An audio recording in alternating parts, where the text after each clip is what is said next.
Welcome back, lovely ladies. If you want to become the woman of your dreams, make sure to hit that subscribe button and like this video. And join our Patreon for even more exclusive content. Now, let's dive into today's story. Sylvia settled into a simple metal chair in the lush garden, tilting her face up toward the mellow afternoon sunshine. A relaxed feeling coursed through her. She had just enjoyed a delicious lunch, shared memories with an old friend, and indulged in more than one glass of a lovely California Chardonnay. Soft chatter floated around the yard, while the scents of freshly mown grass and newly planted flowers mingled in the warm air. She began reminiscing, recalling how she and Mary had been nearly inseparable in college. They were like a pair of sisters, always watching out for each other. Sylvia, tall and athletic from her years on the track team, had proudly adopted the role of Mary's unofficial bodyguard. She was still thinking about those times when she heard a gentle cough behind her. A woman's husky voice followed. "Excuse me, Miss Sylvia? Was everything to your liking?" Sylvia squinted up, seeing only a silhouette against the sun's brightness. She lifted a hand to her brow to shield her eyes. Through the glare, she recognized the outline of someone in a simple white A-line dress. Her mind clicked. It was the same person Mary had introduced when Sylvia first arrived. Suddenly, Sylvia realized that this was an old classmate, Tom, now going by Alicia or Allie. Sylvia placed the name and face together, recalling her own disbelief from that first moment at the door. She gave a sarcastic smirk in response to the question and said, "No, actually, it wasn't satisfactory." She watched Alicia's face crease in concern until Sylvia broke into a playful grin. "It was much better than that. The lunch was fantastic, the garden is gorgeous, and I couldn't have asked for better company. You've been a wonderful hostess. Thank you." Allie, cheeks warming with a hint of pink, gave a polite nod. "Any friend of Mary's is always welcome in our home. I'm glad you enjoyed yourself." "Thank you," Sylvia replied. "And for the record, I feel quite pampered today. It's nice to see Mary again, and you've both made it feel special." She then added, her tone slightly shifting, "Though please forgive me for being blunt. You look so different from the Tom I remember. Quite the departure from the college guy who wore jeans and t-shirts all the time. I never expected to see you like this. A dress, makeup, calling yourself Alicia. In my head, a dress was always something for a woman." She paused to give Allie a long, measuring look. "Whatever happened to the man Mary married?" Allie's expression gave little away. It was clear from the tightness around the eyes that the question hit a nerve, but Allie managed a gentle smile. "Underneath all the clothing, Tom is still here. Clothes aren't the sum of who a person is. Sometimes we just try new things that feel right. A bit more colorful than the usual t-shirt, yes, but I like it." Sylvia inclined her head slightly, returning a taut smile. "Colorful, flamboyant, either way, it's unexpected. I can't help noticing how different you seem. I suppose I do wonder if you're really comfortable with all of this." Allie let a measured breath pass over painted lips. "If Mary's happy, I'm happy," came the reply. "And truly, I'm okay with presenting this way. People change, sometimes unexpectedly. Living this way feels better to me, though it's not always easy on a physical level. Corsets and heels can be challenging." Sylvia shrugged, maintaining a wry tone. "Listen, Tom, or Alicia, whatever suits you. As long as Mary's fine with this, I can't find too many complaints. She's always been the one I worried about." Allie nodded with seriousness. "I understand. You were close with her. She's still your friend, so I respect your protective instincts. All I can say is that I love her very much." Sylvia set her napkin down on the table.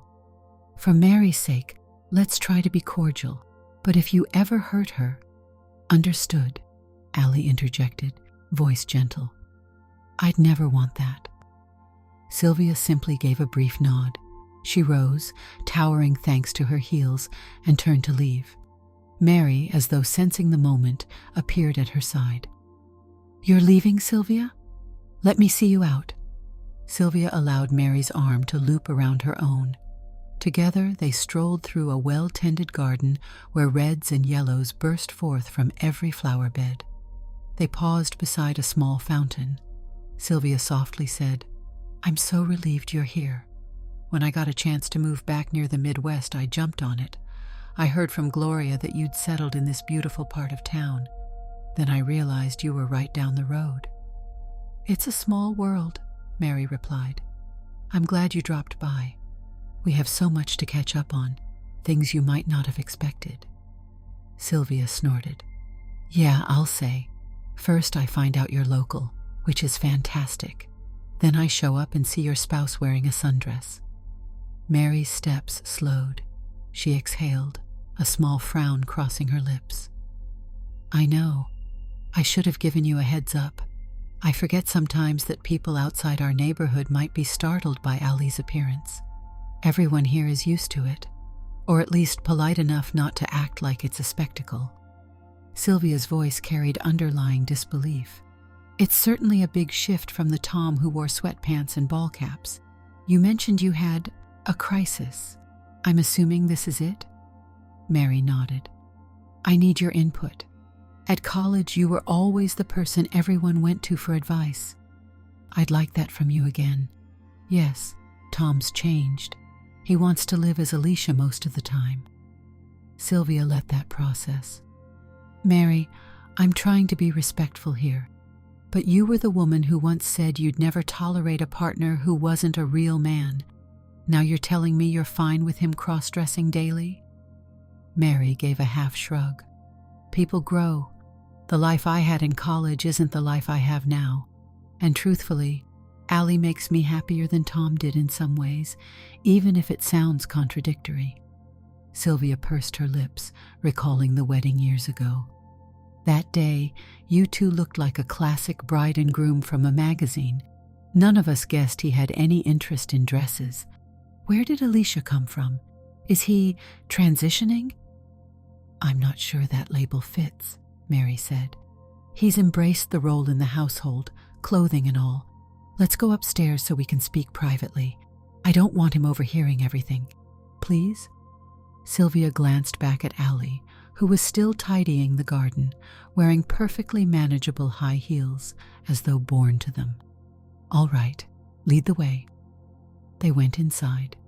The interior was just as lovely as the garden, with tasteful artwork on the walls and polished wooden floors. Up a wide spiral staircase, Mary led Sylvia into the master bedroom, which had a distinctly feminine decor. Pale blues and florals set a calm mood. They both settled down on a padded settee. Mary sighed. "It all started about a year ago. Tom and I were living our usual married life. Then a big windfall changed everything. And at almost the same time, my career took off. I got a promotion that I'd worked my entire life to earn, management in a major construction firm. Meanwhile, Tom was the one who ended up with a big inheritance from a relative he barely remembered." Sylvia listened in rapt attention. Mary explained how both had come home one day with life-altering news.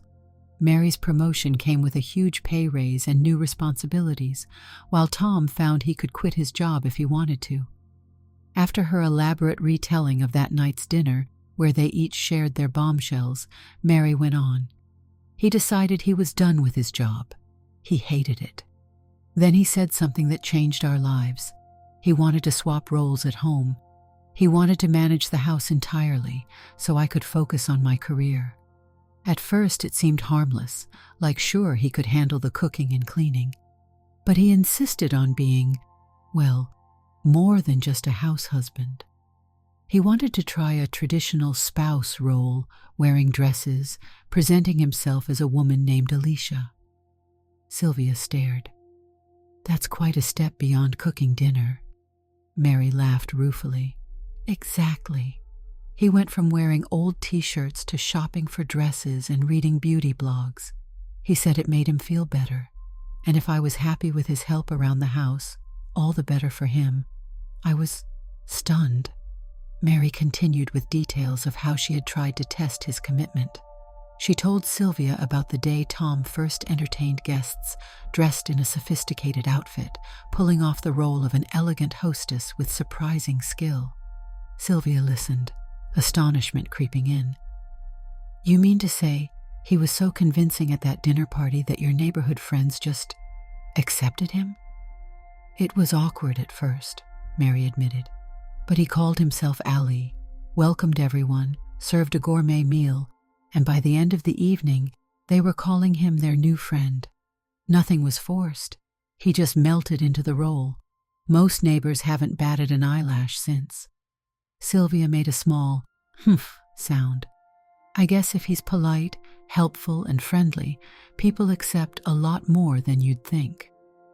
"Well, that acceptance also came because he looks the part, especially after he learned better makeup and found a style that suits him. At first it was almost comical. He was a novice with eyeliner and foundation. But as time passed, he honed those skills. Now it's second nature. He even pierces his ears, waxes everywhere, and claims only dresses and skirts are suitable for a refined lady. Frankly, I never imagined I'd see my husband so fully immersed in this way of living." Sylvia noticed the subdued tone. "And you? You've just gone along with it?"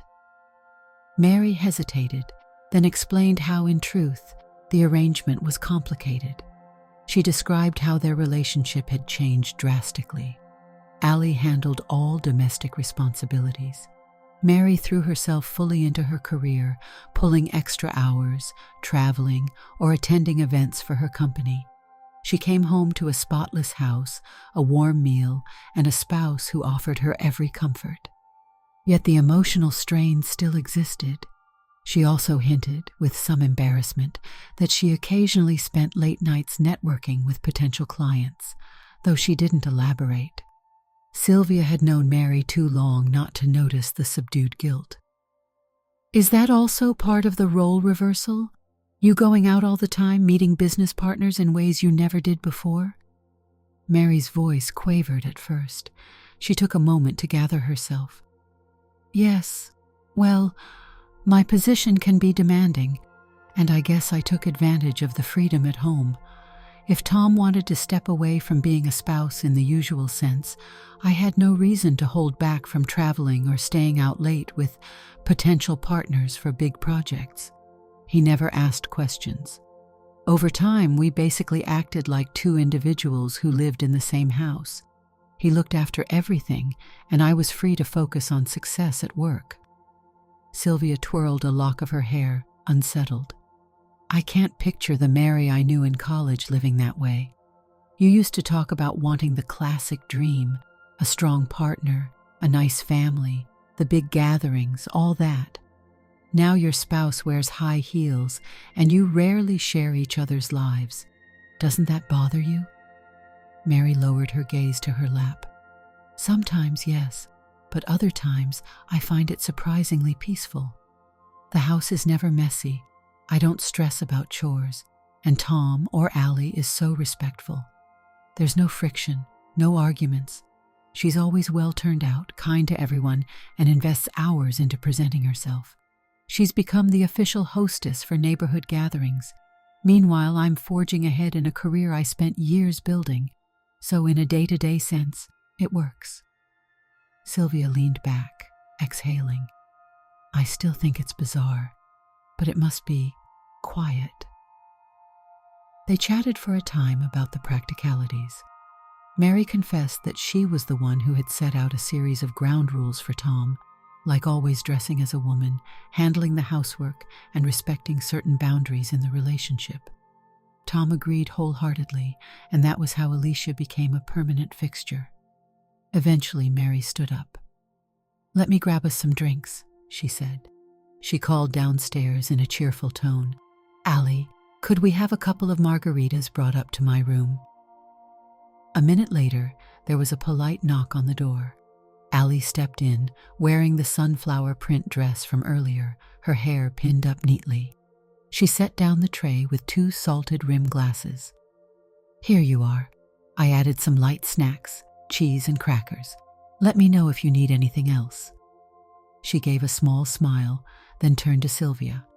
"And if you decide to stay for dinner, I'm planning something easy. Grilled steaks in the garden. It should be a lovely evening."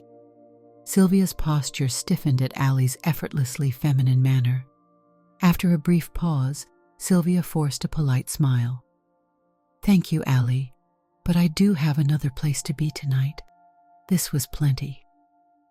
Once Allie left, Mary leaned against a bedpost and continued. "You asked if I'm okay with all this. That's just it. I don't know. My husband stepped aside, letting me become the head of everything. There's a time I used to yearn for exactly that type of autonomy. Now that I have it, it feels strange. Don't get me wrong. I admire Ali in a sense. He's so thorough, so determined to be this feminine presence in my life. But I can't deny the awkwardness." Sylvia traced the rim of her margarita glass. "So what keeps you here? Is it just the practical arrangement? Or do you still have feelings for Tom, despite how he's living?" Mary bit her lip. "I do care. Once in a while I catch a glimpse of the Tom I knew, like that day at the mall." She paused. "We had an incident with a mugger. He tried to grab my purse, and Allie took him down like an action hero. It was so quick. She hurled her own purse at his legs, brought him to the ground, pinned him, and waited for the cops. For a moment, I saw the determination in her eyes that belonged to the man who used to stand up for me. It made my heart skip." Sylvia's eyes widened. "Wow. So the man is still in there. How did that make you feel?" "That's exactly why I'm torn," Mary whispered. "We got home, and he was still wearing heels, but he took charge in a way I haven't seen in a long time. He brewed me coffee with a little splash of something to steady my nerves, told me to rest, fussed over me with real concern. Honestly, it felt good." Sylvia inhaled deeply. "You must have a million questions about your future." "I do," Mary replied. "And I want your advice. I'm exhausted from living in some half-state of clarity, this bizarre new normal. I see how comfortable Ali is, yet I also see that flash of Tom. What if I wanted that Tom back full-time? Or what if I realize this arrangement suits me, but I've let other parts of my life get too far out of control?" Sylvia put down her glass. "I think you already know my answer. You can't live a split life forever. If you're truly content, then you both have to define what that means. If you're not, something has to change. It's not just about clothes, it's about your marriage." They sat in silence for a time, finishing their drinks and nibbling on crackers. Finally, Mary cleared her throat. "Let's head downstairs for a bit. Allie should be about done tidying. I want you to see just how calmly Allie manages the house, and then maybe we can talk more." Sylvia followed Mary back to the main floor.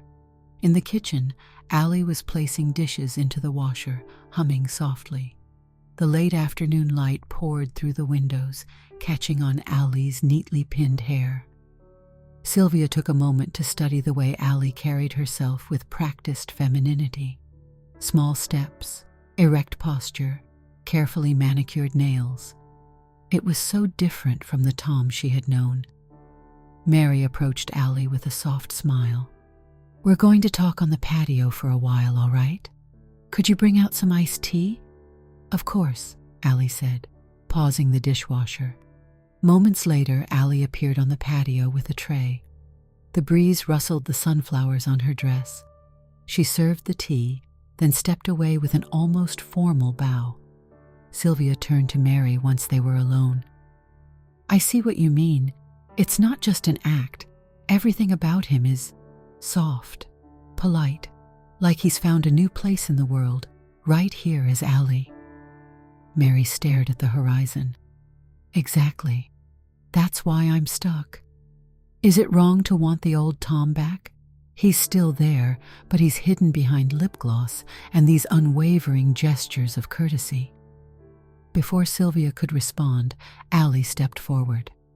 "Sorry to interrupt," she said gently, "but dinner will be ready soon. Did you decide if you're staying, Miss Sylvia?" Sylvia's eyes flicked to Mary.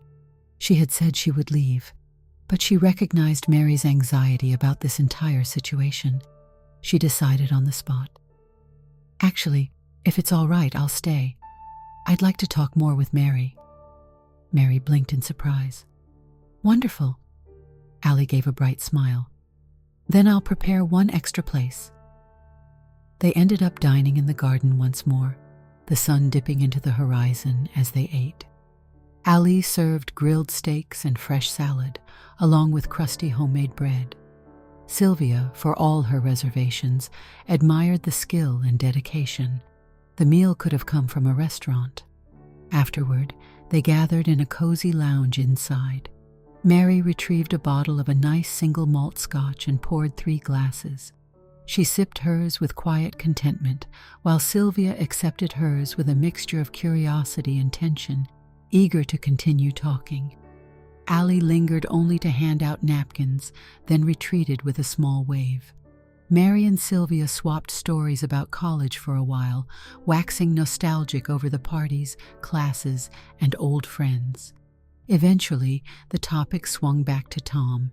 As they finished another round of drinks, Mary explained more about her own internal struggles, how letting Tom adopt the Alicia persona gave Mary the freedom to focus on her career ambitions.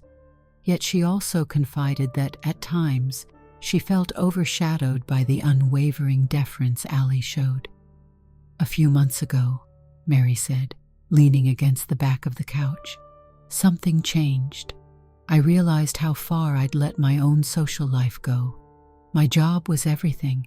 I started entertaining. Let's call it late evening appointments with certain colleagues or potential clients. Allie never questioned it. I don't know if that made me feel better or worse." Sylvia kept her gaze steady. "It's not my place to judge. But do you worry that one day he'll decide enough is enough? That it's unfair for you to have total freedom while he's stuck scrubbing floors?" Mary winced. "That's the million-dollar question. A few times Allie has dressed up and gone out independently, though mostly to neighborhood gatherings or to help at events. There was one particularly surprising instance, a formal holiday party. Allie turned heads with a glamorous, confident look. It was borderline shocking, and I realized he's not just a timid homebody. There's a bold side to him as well. When I tried to scold him afterward, pointing out how revealing the outfit was, he simply said, "I was doing nothing you haven't done yourself, Mary." And I couldn't argue. Sylvia made a faint clicking sound with her tongue. "So, do you think your marriage is salvageable as a more balanced relationship?" "That's what I'm hoping you can help me figure out," Mary replied softly. "Allie has become indispensable. If I told him to stop, I don't know how we'd put everything back the way it was. Do I even want to? And is that fair to him?" Sylvia's brow creased. "You said you saw a flicker of the old Tom after the mugger incident. How did that play out?" Mary smiled faintly at the memory. "He was fearless, pinned that guy without blinking. Then he fussed over me in the car. He didn't ask my permission to drive. He ordered me to rest, gave me something warm to drink, and insisted on taking care of me. It was jarring, in a good way, to see him so protective again, while still dressed in a skirt and heels.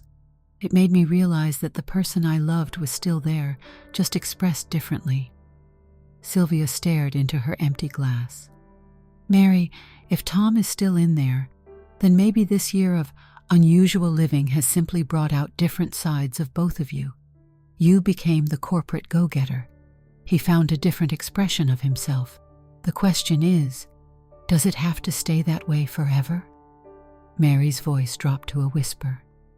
"I don't know." They heard the dishwasher hum from the other room.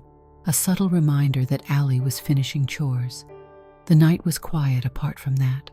Sylvia eventually placed her hand over Mary's. "You've both changed, that's obvious. You need to talk to each other truly about what you want going forward. Right now, you're each playing a role. He's the caretaker in a dress. You're the unstoppable career star. But there's a middle ground. If you're having an internal struggle, let him know. Maybe Tom can show up more often. Or maybe Alicia is just part of who he is now. But you two can find a healthier dynamic." Mary stared into Sylvia's eyes, searching for clarity. "You think I should do that? Just sit him down, lay everything on the table?" "You'll never know unless you try," Sylvia said, voice firm yet kind. "It may be messy, but as your friend, I think it's better than living half a life." They both fell silent, absorbing the gravity of the conversation. Mary squeezed Sylvia's hand in gratitude. "All right," she whispered. "I'll figure this out, and I'll keep you updated. Will you stay here tonight? I don't want to be alone with my thoughts just yet." Sylvia hesitated. "I'd planned to go, but all right. If you have a guest room, that'd be nice." Mary smiled, relief etched on her face. "Allie can make up the bed in her room. She'll sleep elsewhere. I promise you'll be comfortable." They rose, stepping out into the hallway. Allie was at the small computer alcove, meticulously typing up a weekly household budget. He looked over, eyebrows raised politely. "Allie," Mary said softly, "could you prepare your room for Sylvia to spend the night?" Allie nodded. "Of course. I'll gather what I need and leave fresh sheets." He hurried off. Sylvia watched him go, noticing again how every movement spoke of someone deeply practiced in feminine carriage. The posture, the measured steps, the hair pinned in place. Yet the calm confidence he showed at the mall was hidden under all that polish. Mary turned to Sylvia. "Let's give him a few minutes, then I'll walk you to your room." Sylvia studied her friend's face and saw the swirl of emotions. "You'll be okay," Sylvia said gently. "This is still your home and your partner, no matter how different it all seems." Mary's eyes turned misty. "Thank you for reminding me of that." They strolled the upstairs landing until Allie poked his head out of a nearby door. "All set. Fresh towels are in the bathroom, and a spare robe is on the chair." Sylvia offered a polite smile. "Thanks." Mary lingered, resting her hand on the doorframe. "We'll see you in the morning, Syl. Sleep well." Once Sylvia shut the door behind her, she leaned against it with a soft sigh. The room was tidy, accented with pastel colors, boasting a neat vanity table and a small closet of Allie's dresses. Everything was meticulously arranged, from the collection of makeup brushes to a shelf lined with small figurines.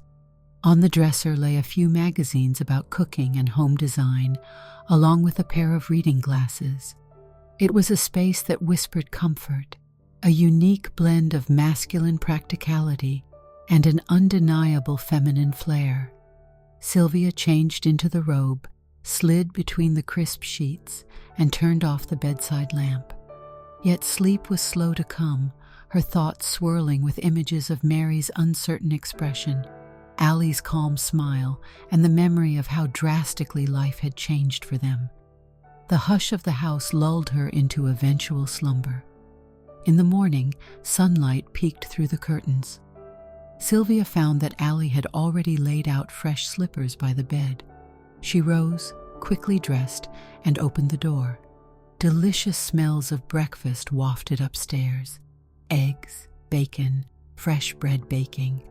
She followed the enticing aroma to the kitchen, finding Allie in a ruffled apron, carefully slicing fruit. "Good morning," Allie said, sounding cheerful. "I made some pastries. Coffee's ready if you'd like. Do you have a preference for breakfast?" Sylvia shook her head. "This is more than enough, thanks. Where's Mary?" "She left for the office early. A big meeting, apparently. Allie turned back to the cutting board. She asked if I could provide you with anything you need. Sylvia hovered by the counter, unsure how to address the tension she sensed.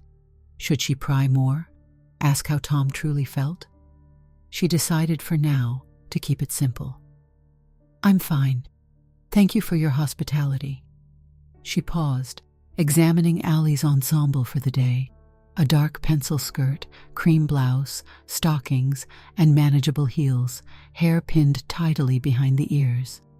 With a quick glance, Sylvia noticed the well-maintained nails that glimmered with clear polish. Everything smells great, she added awkwardly. Allie offered a gentle smile. Help yourself. She placed a plate in front of Sylvia at the kitchen island. For a moment, neither spoke. At last, Sylvia cleared her throat. Allie, do you like living this way? As a full-time hostess, I mean. Allie turned, wooden spoon in hand, considering the question. It's fulfilling in ways I never expected, she said softly. I focus on looking after Mary in this house. Things feel calm to me. And if Mary's thriving, that makes me happy. I know some folks find it unusual. Sylvia took a bite of pastry. Unusual or not, if you both agree on it, that's your call, she said gently. Mary told me everything. She cares about you more than you might realize. Allie's lips curved in a small, wistful smile. I hope so. They ate in companionable quiet for a minute.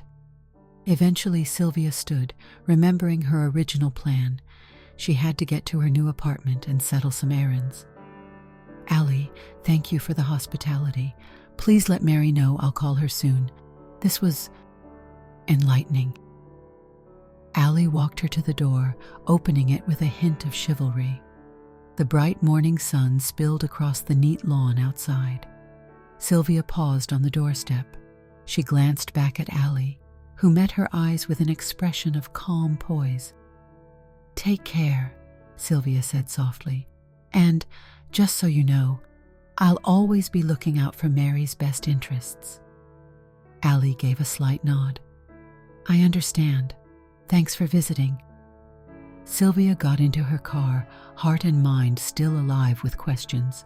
She pulled away from the curb, watching the house shrink in the rearview mirror, thinking about the quiet sincerity in Allie's voice and Mary's conflicted eyes.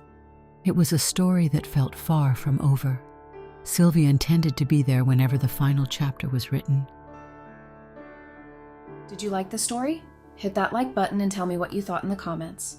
Do you want to hear more stories? Subscribe and hit the bell. For exclusive content and early access, check out our Patreon. You can find the link in the description, or you can watch any of the videos shown on my right. Thank you for watching and see you in the next video.